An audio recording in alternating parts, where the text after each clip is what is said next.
ನಮಸ್ತೆ. ನಮೀಸ್ hobbies YouTube ಚಾನಲ್ಗೆ ಸ್ವಾಗತ. ಗಾರ್ಡನ್ ಬಗ್ಗೆ ಮಾಹಿತಿ ಕೊಡಲಿಕ್ಕೆ ಹಾಗೆ ನಿಮಗೆ ಕೆಲವು ಟಿಪ್ಸ್ಗಳನ್ನು ಹೇಳೋಕ್ಕೋಸ್ಕರನೇ ನಾನು ಕೆಲವು ವಿಡಿಯೋಗಳನ್ನು ಹಾಕ್ತಾನೆ ಇರ್ತೀನಿ. ಆವಾಗವಾಗೂ ಗಾರ್ಡನ್ ಟಿಪ್ಸ್ಗಳ ಬಗ್ಗೆ, ಗಾರ್ಡನ್ನು ಹೇಗೆ ಮೇಂಟೈನ್ ಮಾಡಬೇಕು, ಯಾವ್ಯಾವ ಫರ್ಟಿಲೈಸರ್ಗಳನ್ನು ಹಾಕಬೇಕು ಅನ್ನೋದ್ರ ಬಗ್ಗೆ ಎಲ್ಲ ಮಾಹಿತಿನ ಕೊಡ್ತಾ ಇದ್ದೀನಿ ನನ್ನ ಚಾನಲ್ನಲ್ಲಿ. ಕೆಲವರಿಗಂತೂ ತುಂಬಾ ಇಷ್ಟ ಆಗ್ತಿದೆ, ಒಳ್ಳೊಳ್ಳೆ ಕಮೆಂಟ್ ಹಾಕ್ತಾ ಇದ್ದೀರಿ. ನಿಮ್ಮೆಲ್ಲರ ಪ್ರೋತ್ಸಾಹಕ್ಕೆ ತುಂಬ ಚಿರಋಣಿ ನಾನು. ಹೀಗೆ ಆದಷ್ಟು ವಿಡಿಯೋನ ಶೇರ್ ಮಾಡಿ ಗಾರ್ಡನ್ ಬಗ್ಗೆ ಮಾಹಿತಿ ಬೇಕಾಗೋರಿಗೆ. ನಾವು ನೆಟ್ಟ ಗಿಡಗಳ ಹೂ ಬಿಟ್ಟರೆ ನಮ್ಮ ಮನಸ್ಸಿಗೆ ಎಷ್ಟೋ ಒಂದು ಖುಷಿ ಆಗುತ್ತಲ್ವ. ತುಂಬ ಚಿಕ್ಕ ಗಿಡ ಆಗಿರ್ಬೋದು, ದೊಡ್ಡ ಗಿಡವನ್ನೇ ಆಗಿರ್ಬೋದು. ನಾನು ಇದನ್ನು ಮಳೆಗಾಲದಲ್ಲಿ ನೆಟ್ಟಿರುವಂಥದ್ದು. ಅಂದರೆ ಇನ್ನೂ ಮಳೆಗಾಲ ಶುರುವಾಗಿಲ್ಲ ಅಲ್ವಾ, ಇನ್ನೂ ಒಂದು ವರ್ಷ ಕೂಡ ಆಗಿಲ್ಲ. ಮಳೆಗಾಲ ಮುಗಿದ ನಂತರ ನೆಟ್ಟಿರುವಂತಹ ಗಿಡಗಳು ಅವೆಲ್ಲವೂ ಕೂಡ ಚಿಕ್ಕ ಗಿಡದಲ್ಲೇ ತುಂಬಾ ಚೆನ್ನಾಗಿ ಹೂಗಳೆಲ್ಲ ಬರ್ತಿದೆ, ಮೊಗ್ಗುಗಳು ಬಿಡ್ತಿದೆ, ಎಲೆಗಳು ಕೂಡ ತುಂಬಾ ಹಚ್ಚ ಹಸಿರಾಗಿದೆ ಅನ್ನೋ ಕಾರಣ ನಾನು ಹಾಕ್ತಾ ಇರುವಂತಹ ಫರ್ಟಿಲೈಸರ್ಗಳು. ಸಾಮಾನ್ಯವಾಗಿ ನನ್ನ ಚಾನಲ್ನಲ್ಲಿ ವಿಡಿಯೋಗಳನ್ನು ನೋಡಿದವರಿಗೆ ಗೊತ್ತಿರುತ್ತೆ, ತುಂಬ ಒಳ್ಳೊಳ್ಳೆ ಫರ್ಟಿಲೈಸರ್, ಲಿಕ್ವಿಡ್ ಫರ್ಟಿಲೈಸರ್ ವಿಡಿಯೋಗಳನ್ನು ಹಾಕ್ತಾ ಇದ್ದೀನಿ. ತುಂಬಾ ಒಳ್ಳೇದು ಅಪ್ರಿಷಿಯೇಟ್ ಕೂಡ ಮಾಡ್ತಾ ಇದ್ದೀರಿ. ತುಂಬಾ ಖುಷಿ ಆಗ್ತಿದೆ. ನಿಮ್ಮೆಲ್ಲರ ಪ್ರೀತಿ ವಿಶ್ವಾಸ ಹೀಗೆ ಇರಲಿ. ವಿಡಿಯೋಗಳನ್ನು ನೋಡಿ ಕೊನೆ ತನಕ ವಿಡಿಯೋನ ನೋಡಿ, ಸ್ಕಿಪ್ ಮಾಡಬೇಡಿ. ಹಾಗೆ ಹೊಸಬರೇನಾದರೂ ನನ್ನ ಚಾನಲ್ನ ನೋಡ್ತಾ ಇದ್ದರೆ ಈಗಲೇ ನನ್ನ ಚಾನಲ್ನ ಸಬ್ಸ್ಕ್ರೈಬ್ ಮಾಡ್ಕೊಳ್ಳಿ. ಹಾಗೆ ಆಲನ್ನು ನೋಟಿಫಿಕೇಷನ್ಗೆ ಕ್ಲಿಕ್ ಮಾಡಿದರೆ ನಾನು ಹಾಕೋ ಎಲ್ಲ ವಿಡಿಯೋಗಳ ನೋಟಿಫಿಕೇಷನ್ ನಿಮಗೆ ಸಿಗುತ್ತೆ. ತುಂಬಾ ಸಣ್ಣ ಗಿಡದಲ್ಲಿ ಕೂಡ ತುಂಬಾ ಚೆನ್ನಾಗಿ ಹೂ ಬಿಡಲಿಕ್ಕೆ ನಾನು ಅನೇಕ ಲಿಕ್ವಿಡ್ ಫರ್ಟಿಲೈಸರ್ಗಳನ್ನು ಹಾಕ್ತಾ ಇರ್ತೀನಿ ಆವಾಗವಾಗೂ ಕೂಡ. ಹಾಗೆ ಇವತ್ತು ಕೂಡ ಒಂದು ಸಿಂಪಲ್ ಆಗಿರುವಂಥ ಲಿಕ್ವಿಡ್ ಫರ್ಟಿಲೈಸರನ್ನು ತಿಳಿಸ್ಕೊಡ್ತಾ ಇದ್ದೀನಿ. ಇದೇನೋ ತುಂಬಾ ಕಷ್ಟವಾಗಿಲ್ಲ, ತುಂಬ ಸಿಂಪಲ್ ಆಗಿರುವಂಥದ್ದು. ಈ ಹಿಂದೆ ಕೂಡ ತುಂಬ ಲಿಕ್ವಿಡ್ ಫರ್ಟಿಲೈಸರ್ಗಳನ್ನು ಹಾಕಿದ್ದೀನಿ. ಅದ್ರ ಜೊತೆಗೆ ಇದು ಕೂಡ ಒಂದನ್ನು ಹಾಕಿ ನೀವು ಆವಾಗ ಅಂದರೆ ತಿಂಗಳಲ್ಲಿ ಒಂದು 2-3 ಸರ್ತಿ ಆದರೂ ಕೆಲವು ಲಿಕ್ವಿಡ್ ಫರ್ಟಿಲೈಸರ್ಗಳನ್ನು ನಾವು ಕೊಡ್ತಾ ಬಂದರೆ ಗಿಡಗಳು ತುಂಬಾ ಹಚ್ಚ ಹಸಿರಾಗಿರುತ್ತೆ, ಒಳ್ಳೆ ಮಗುಗಳು ಕೂಡ ಬಿಡುತ್ತೆ, ಹೂವು ಕೂಡ ತುಂಬಾ ಹೆಲ್ದಿಯಾಗಿರುತ್ತೆ. ಅದಕ್ಕೋಸ್ಕರ ಇವತ್ತೊಂದು ಸಿಂಪಲ್ ಆಗಿರುವಂತಹ ಲಿಕ್ವಿಡ್ ಫರ್ಟಿಲೈಸರನ್ನು ಮಾಡೋದು ಹೇಗೆ ಅಂತ, ಹಾಗೆ ಹಾಕೋದು ಕೂಡ ತಿಳಿಸ್ಕೊಡ್ತಾ ಇದ್ದೀನಿ. ವಿಡಿಯೋಗೆ ಲೈಕ್ ಇರಲಿ, ಕಮೆಂಟ್ ಇರಲಿ. ನೀವು ಸಾಮಾನ್ಯವಾಗಿ ಅನ್ನ ಮಾಡುವಾಗಂತೂ ಅಕ್ಕಿನ ತೊಳಿತೀರಿ, ಇಲ್ಲ ದೋಸೆಗೇನಾದರೂ ಬರೀ ಅಕ್ಕಿ ನೆನೆಸಿದಾಗ ಮಾತ್ರ ಉದ್ದಿನಬೇಳೆ ಮೆಂತ್ಯಗಳನ್ನು ಏನೂ ಹಾಕದೇನೆ ಬರೀ ಅಕ್ಕಿನ ನೆನೆಸಿರುವಂತಹ ನೀರಿರುತ್ತಲ್ವ, ಅಕ್ಕಿನ ನೀವು ಒಂದು 2-3 ಸರ್ತಿಯಾದ್ರು ಚೆನ್ನಾಗಿ ತೊಳಿತೀರಲ್ವ, ಆ ತೊಳೆದಿರುವಂತಹ ನೀರನ್ನು ಉಪಯೋಗಿಸ್ಕೊಂಡು ಇವತ್ತೊಂದು ಫರ್ಟಿಲೈಸರ್ ಮಾಡ್ತಿದ್ದೀನಿ.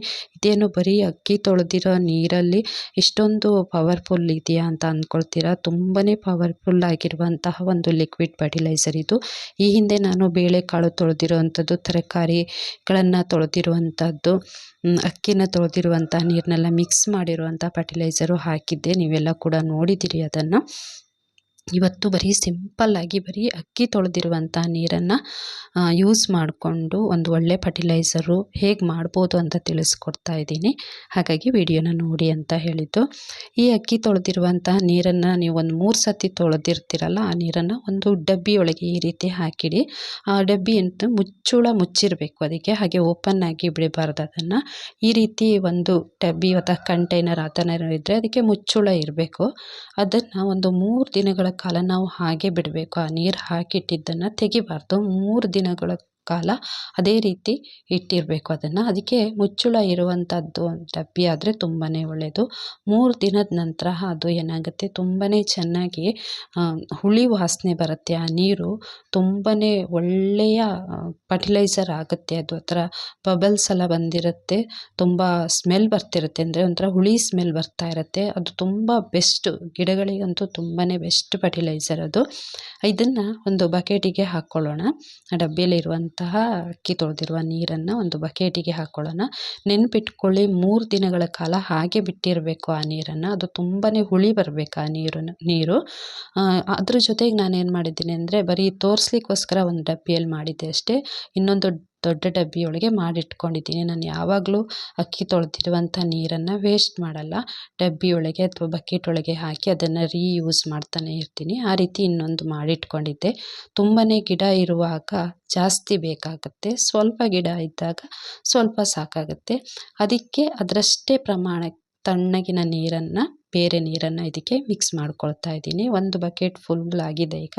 ಇದನ್ನು ಚೆನ್ನಾಗಿ ಒಂದು ಸತಿ ಬೆರೆಸ್ಕೊಂಡು ಗಿಡಗಳಿಗೆಲ್ಲ ಹಾಕ್ತಾ ಬಂದರೆ ತುಂಬ ಒಳ್ಳೆ ಮೊಗ್ಗುಗಳು ಕೂಡ ಬಿಡುತ್ತೆ, ಗಿಡಗಳು ಕೂಡ ಹಚ್ಚ ಹಸಿರಾಗಿರುತ್ತೆ. ತುಂಬ ಈಸಿಯಾಗಿ ₹1 ಇಲ್ಲದೆ ಇರುವಂತಹ ಒಂದು ಲಿಕ್ವಿಡ್ ಫರ್ಟಿಲೈಸರು.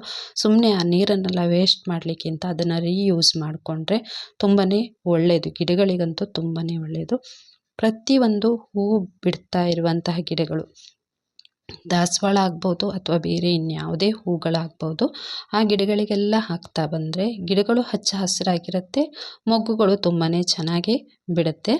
ಅದಕ್ಕೋಸ್ಕರ ಈ ಫರ್ಟಿಲೈಸರ್ನ ಒಂದು ಸತಿ ಮಾಡಿ ಹಾಕಿ. ಹಾಗೆ ನನ್ನ ಚಾನಲಲ್ಲಿ ತುಂಬ ಒಳ್ಳೊಳ್ಳೆ ಲಿಕ್ವಿಡ್ ಫರ್ಟಿಲೈಸರ್ ವಿಡಿಯೋಗಳೆಲ್ಲ ಇದೆ, ನೋಡಿ ಎಲ್ಲದು ನಿಮಗೂ ಕೂಡ ಯೂಸ್ ಆಗುತ್ತೆ. ಪ್ರತಿಯೊಂದು ವಿಡಿಯೋಗಳನ್ನು ನೋಡಿ ಒಂದು ಲೈಕ್ ಮಾಡಿ, ಹಾಗೆ ಕಮೆಂಟ್ ಕೂಡ ಹಾಕಿ.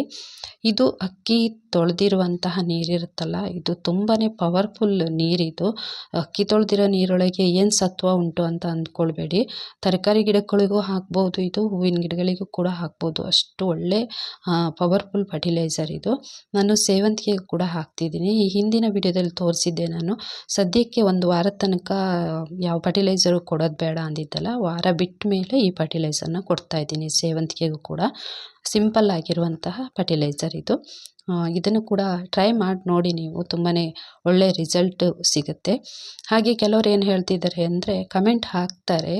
ಒಂದು ಬೇಸರದ ಸಂಗತಿ ಅಂದರೆ ಕಮೆಂಟ್ ಹಾಕ್ತಾರೆ, ರಿಪೀಟ್ ಮಾಡ್ತಾರೆ ಅಂತ. ರಿಪೀಟ್ ಮಾಡ್ತಿಲ್ಲ, ಹೇಳ್ತಾ ಇರೋದು ಅಷ್ಟೇ. ಕೆಲವರು ಸ್ಕಿಪ್ ಮಾಡಿ ವಿಡಿಯೋಗಳನ್ನು ನೋಡ್ತಾರೆ, ಅಂಥವ್ರಿಗೆ ಏನೂ ಅರ್ಥ ಆಗಲ್ಲ. ಪೂರ್ತಿ ನೋಡ್ತಾ ಇದ್ದವ್ರಿಗೆ ಏನು ಅನಿಸುತ್ತೆ, ಅದು ರಿಪೀಟ್ ಆಗ್ತುಂಟು ಅಂತ ಅನಿಸುತ್ತೆ ಅಷ್ಟೇ ನಿಮಗೆ. ಸ್ಕಿಪ್ ಮಾಡಿ ವಿಡಿಯೋ ನೋಡ್ತಿರೋರಿಗೆ ಏನು ವಿಷಯನೇ ಗೊತ್ತಾಗಲ್ಲ. ನಿಮ್ಮ ಸಲಹೆಯು ಕೂಡ ತುಂಬಾ ಒಳ್ಳೆಯದು, ಹೇಳ್ತಾ ಇದ್ದೀರಿ, ನಾನು ಕೂಡ ಬದಲಾಯಿಸ್ಕೊಳ್ತಾ ಇದ್ದೀನಿ. ಥ್ಯಾಂಕ್ ಯು ಸೋ ಮಚ್ ನಿಮ್ಮೆಲ್ಲರ ಕಮೆಂಟ್ಗಳಿಗೂ. ಹೀಗೆ ವಿಡಿಯೋಗಳನ್ನು ನೋಡಿ ಪ್ರೋತ್ಸಾಹ ಮಾಡ್ತೀರಿ ಅಂತ ಕೇಳ್ಕೊಳ್ತಾ ಇದ್ದೀನಿ ನಾನು.